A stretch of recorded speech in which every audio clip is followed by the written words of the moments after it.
এই যে জয়া আহসানের কথা বললেন, 90% মেয়ে কলকাতা থেকে শুরু করে বাংলাদেশে প্রত্যেকটা মেয়ে জয়া আহসানকে ফলো করে। কেন? সেই জিনিসটা বিকজ হচ্ছে উনি এখনো কিন্তু ইন্ডাস্ট্রিতে টিকে আছে। দেখেন একটা কাজ বছরের পর বছর দীর্ঘদিন ধরে কিন্তু করাটা কিন্তু ডিফিকাল্ট। হুম, আপনি চাইলেও কিন্তু একটা কাজ দীর্ঘদিন ধরে করতে পারবেন না। হুম। তো তিনি কিন্তু ইন্ডাস্ট্রিতে খুব সফলতার সাথে টিকে আছে এবং খুব সিনিয়র এবং এখনো পর্যন্ত কিন্তু যদি গ্ল্যামারের কথা বলেন তার কিন্তু কোনো অংশে কম নাই এই এজে বয়সে। তো ওনাকে দেখে যেহেতু সেন্স আপনি নিজেও একজন এই বিষয়টা নিয়ে careful as lifestyle health fitness এগুলো কিন্তু অবশ্যই ইম্পর্টেন্ট এবং তার কিন্তু এই যে ইস্যু কিন্তু জিনিসটা কিন্তু সে ধরে রাখতে পেরেছে। সো আপনার কাছে কি মনে হয় না যে জয়া আহসানকে কেন পছন্দ করার মতো না? আচ্ছা, জয়া হাসানের বয়স যেন কমছে আরো। এই যে উনার ৪৬ বছর বয়স চলে, কিন্তু উনার বয়সটা যেন আরো কমছে। ব্যাপারটা কি? আচ্ছা এখানে বিভিন্ন ধরনের একজন একরকমের কেউ জেনেটিক্যালি হয়, কারো দেখা যায় মেন্টালি বা জেনেটিক্যালি হচ্ছে এটা পাওয়া এটার উপরে বেস করে ভ্যারি করেই অনেক সময় দেখা যায় যে এই এজিং প্রসেসটা দেখা যায় স্টপ করে রাখা পসিবল।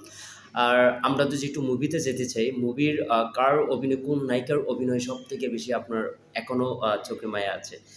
মায়ায় পড়েছেন মুভি।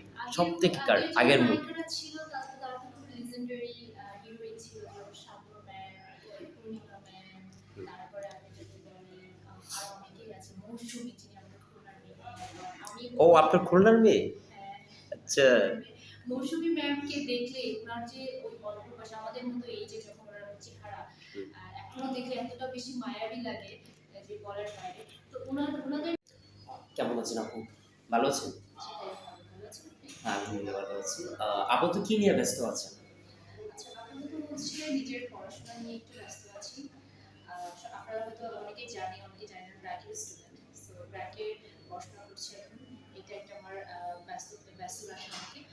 আর আরও হচ্ছে আমি একজন এন্টারপ্রেনিউর, যে আমার কাছে একটা জিম আছে, আর ফ্যাশন অ্যান্ড ফিটনেস মডেল হিসেবেও আমি একটু ব্যস্ত থাকি। এই যে সেদিন যে অ্যাওয়ার্ড পেলেন, এটা কিসের অ্যাওয়ার্ডটা পেলেন? অ্যাওয়ার্ড পেতে কেমন লাগে? অ্যাওয়ার্ড পেলে তো অনেক বেশি ভালো লাগে। অ্যাওয়ার্ডটা মনে হয় যে একটা টাইমে পেয়েছি, একদিনের জন্য হয়তো একজন অ্যাওয়ার্ড দিয়েছে, কিন্তু এটা হচ্ছে দীর্ঘদিনের একটা রেজাল্ট বলতে পারেন আপনারা। অ্যান্ড অ্যাওয়ার্ড পেয়ে খুবই ভালো লেগেছে। এটা ছিল হচ্ছে বেস্ট লাইফস্টাইল ইনফ্লুয়েন্সার হিসেবে আমি অ্যাওয়ার্ড পেয়েছিলাম, which is really good. And আমি কতটুকু মানুষকে আসলে লাইফস্টাইল নিয়ে ইনফ্লুয়েন্স করতে পারি সেটা জানি না, বাট অলওয়েজ ট্রাই করি যে কতটুকু নিজের লাইফটা কিভাবে চেঞ্জ করা যায় এবং যতটুকু নিজে জানি ততটুকুই মানুষের মধ্যে ছড়িয়ে দেওয়ার ট্রাই।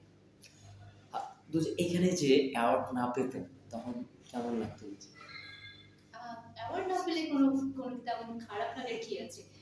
আম, এটা নিয়ে আসলে রিগ্রেট করার কিছু নাই, বা আমাকে মনোনীত করছে, মনে হয়েছে ওদের কাছে তাই করেছে, না হলে মনে করতাম যে আমার যোগ্যতা নেই তাই আমি পেলাম না। আমরা একটা অ্যাওয়ার্ড অনুষ্ঠান দেখেছিলাম ২০০৭-এ। এখানে অপু বিশ্বাস ছিল। নায়িকা শাবনূরকে তো সবাই চেনে। শাবনূর ছিল। ওখানে নির্বাচন করা হয়েছিল অপু বিশ্বাসকে। কিন্তু অপু বিশ্বাস না পেয়ে শাবনূর পেল অ্যাওয়ার্ড অ্যাওয়ার্ডটা। তখন অপু বিশ্বাসকে প্রশ্ন করা হলো যে, "আপনি যে অ্যাওয়ার্ডটা পেলেন না, কেমন লাগছে?" না, "আমার সিনিয়র আপু পেয়েছে, আমি এটাই দেবো।" সেই জিনিসটা আপনি তো যে এরকম কিছু সিরিজে পড়েন, তাহলে আপনি কেমনভাবে দেখবেন জিনিসটা? ও হ্যাঁ, এটা সিনিয়র এখন লাইফস্টাইল ইনফ্লুয়েন্সার বাংলাদেশে আছে কিনা আমি জানি না, তাদের ক্ষেত্রে কিন্তু সিনিয়র থাকতে পারে হুম। নরমালি। আমার এখানে আছে কিনা জানি না, থাকলেও হয়তো বা আছে, নাই যে তা না। তো কেউ যদি পায় তাহলে তো আমি অবশ্যই অ্যাপ্রিশিয়েট করবো সেটা। এই যে আপনার এত ব্যস্ততা, আ ছোটবেলা থেকেই স্বপ্ন ছিল যে আপনি একজন মডেল হবেন অথবা একজন ব্যবসা করবেন, ব্যবসা দিবেন। কেন? অনেকজন তো চিন্তা থাকে যে আমি ব্যবসাতে মুভ করব না। আমি ডাক্তার হতে চাই, ইঞ্জিনিয়ার হতে চাই। আমি দেশের বাইরে যেতে চাই, বাইরে যেয়ে ব্যবসা করতে চাই। তো এই ভাবনাটা কেন আসলো আপনার? ছোটবেলা থেকে আমার ইচ্ছা ছিল যে আমি একজন এন্টারপ্রেনিউর হব, ফার্স্ট অফ অল। তারপরে লাইফে স্টাইল থাকবে আমার।